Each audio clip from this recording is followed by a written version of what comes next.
이스라엘 사람들아, 이 말을 들으라. 너희도 아는 바와 같이 하나님께서 나사렛 예수로 큰 권능과 기사와 표적을 너희 가운데서 베푸사 너희 앞에서 그를 증언하셨느니라. 그가 하나님께서 정하신 뜻과 미리 아신 대로 내준 바 되었거늘 너희가 법 없는 자들의 손을 빌려 못 박아 죽였으나 하나님께서 그를 사망의 고통에서 풀어 살리셨으니 이는 그가 사망에 매여 있을 수 없었음이라. 다윗이 그를 가리켜 이르되 내가 항상 내 앞에 계신 주를 비었으며 나로 요동하지 않게 하기 위하여 그가 내 우편에 계시도다. 그러므로 내 마음이 기뻐하였고 내 혀도 즐거워하였으며 육체도 희망에 거하리니 이는 내 영혼을 음부에 버리지 아니하시며 주의 거룩한 자로 썩음을 당하지 않게 하실 것이미로다. 주께서 생명의 길을 내게 보이셨으니 주 앞에서 내게 기쁨이 충만하게 하시리로다 하였으므로 형제들아, 내가 조상 다윗에 대하여 담대히 말할 수 있노니 다윗이 죽어 장사되어 그 묘가 오늘까지 우리 중에 있도다. 그는 선지자라. 하나님이 이미 맹세하사 그 자손 중에서 한 사람을 그 위에 앉게 하리라 하심을 알고 미리 본 고로 그리스도의 부활을 말하되 그가 음부에 버림이 되지 않고 그의 육신이 썩음을 당하지 아니하시리라 하더니 이 예수를 하나님이 살리신지라. 우리가 다 이 일의 증인이로다. 하나님이 오른손으로 예수를 높이심에 그가 약속하신 성령을 아버지께 받아서 너희가 보고 듣는 이것을 부어주셨느니라.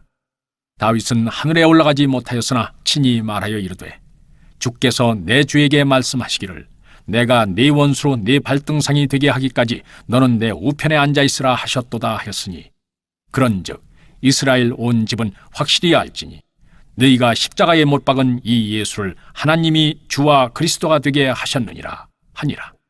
오늘 본문에서 베드로는 담대하게 복음을 전하고 있는데요.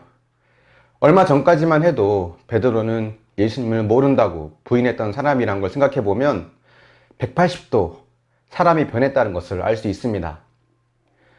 베드로는 예수님을 죽이는 일에 가담했던 유대인들에게 너희가 죽인 그 예수가 하나님의 아들이었으며 우리를 구원할 구원자였다는 것을 말하고 있습니다. 예수의 죽음은 하나님께서 미리 정하시고 계획하신 것이었는데 너희들이 구원을 위한 악한 도구로 쓰임받았다라고 말을 하고 있는 거죠. 베드로가 왜 이렇게 갑자기 변화된 것일까요? 자기도 위험에 빠질까 두려워서 예수님을 모른다라고 하며 도망쳤던 이 비겁한 베드로가 어떻게 이렇게 담대하게 예수 그리스도를 전할 수 있었을까요? 마가의 다락방에서 성령을 받은 후로 베드로는 완전히 달라졌습니다. 그는 더 이상 죽음을 두려워하지 않고 담대하게 복음을 전할 수 있게 되었습니다. 베드로 안에 계신 성령께서 베드로에게 담대함을 주시고 강한 믿음을 주신 거라고 볼 수 있겠죠. 사람의 변화와 성장은 스스로의 힘으로는 일으킬 수 없습니다. 약간의 변화, 잠깐 동안의 변화는 가능할지 몰라도 궁극적인 변화는 성령의 도우심이 아니면 불가능한 것이죠. 변화되지 않는 남편이나 아내, 자녀, 이웃을 보면서 답답함을 느낄 때 그들을 변화시킬 수 있는 분은 성령님이신 것을 우리가 믿고 기도해야 합니다. 또 공동체와 우리가 살고 있는 이 세상을 변화시킬 수 있는 분도 성령님이십니다. 또한 무엇보다도 고집세고 이기적인 나를 변화시키는 분이 성령님이라고 하는 것을 믿어야 합니다. 예수를 믿기 전과 믿고 난 후의 모습을 한번 비교해 보십시오. 예수를 믿으면 성령이 내 안에 거주하고 계시는데 그 성령으로 인해서 내 안에 사랑과 희락, 화평, 오래 참음, 온유, 자비, 양선, 충성, 절제 같은 성령의 열매가 맺혀지고 있습니까? 예수를 믿으면 내 안에 성령이 계시기 때문에 자연스럽게 성령의 열매가 맺히게 됩니다. 물론 우리에게 은사가 임할 수도 있고 또 성품의 변화가 일어날 수도 있죠. 분명한 것은 이 성숙한 변화가 우리에게 있게 된다는 거예요.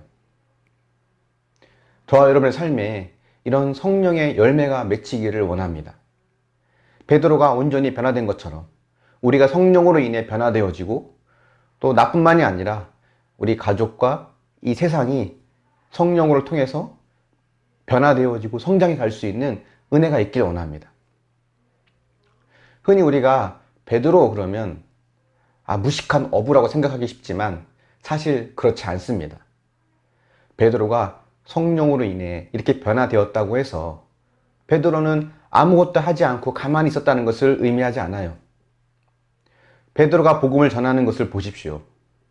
구약 성경을 인용하면서 유대인들이 존경하는 다윗의 내용을 언급합니다. 그걸 보면 베드로는 구약에 아주 능통했다는 것을 알 수 있습니다. 구약을 잘 알았기 때문에 그는 적절한 때에 쓰임받을 수 있었던 거죠.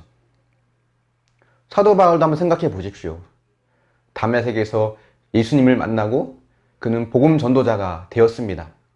근데 그것이 거듭났다고 해서 저절로 된 것이 아니라는 것을 알아야 합니다. 거듭나기 전 바울은 여러 가지 모양으로 충분히 준비가 되었던 상황이었습니다. 마찬가지로 성령께서 나를 변화시킨다고 해서 내가 해야 할 일은 없다는 것을 의미하지 않습니다. 꾸준히 하나님과 함께하는 삶의 모습이 있어야 합니다. 기도하며 위기를 넘어가는 경험이 있어야 합니다. 말씀으로 하나님의 음성을 듣고 그 말씀에 순종하는 삶이 있어야 해요. 그런 것이 있을 때 성령의 능력이 덧입혀져서 베드로와 같이 쓰임받을 수 있게 되는 것입니다. 여러분이 겪고 있는 지금의 환경은 하나님께서 여러분을 준비시키기 위한 과정임을 인정하십시오. 그곳에서 인내를 배우고 감사를 배우십시오.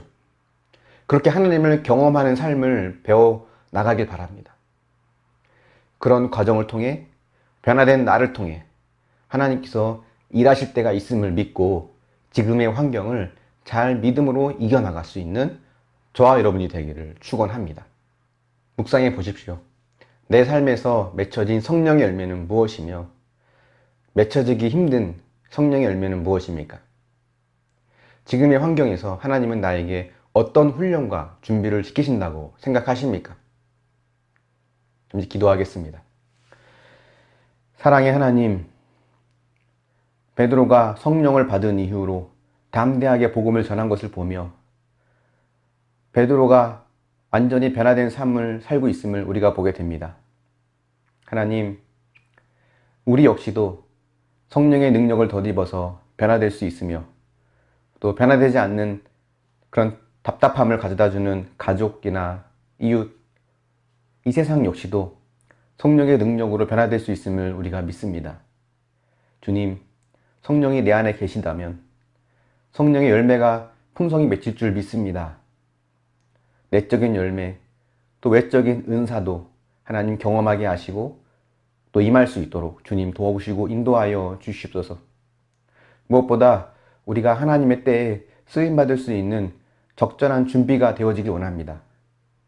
인내를 배우고 감사를 배우고 하나님을 경험하는 순종을 배움으로 하나님의 때에 또 쓰임받을 수 있는 믿음의 사람이 되게 하여 주시옵소서.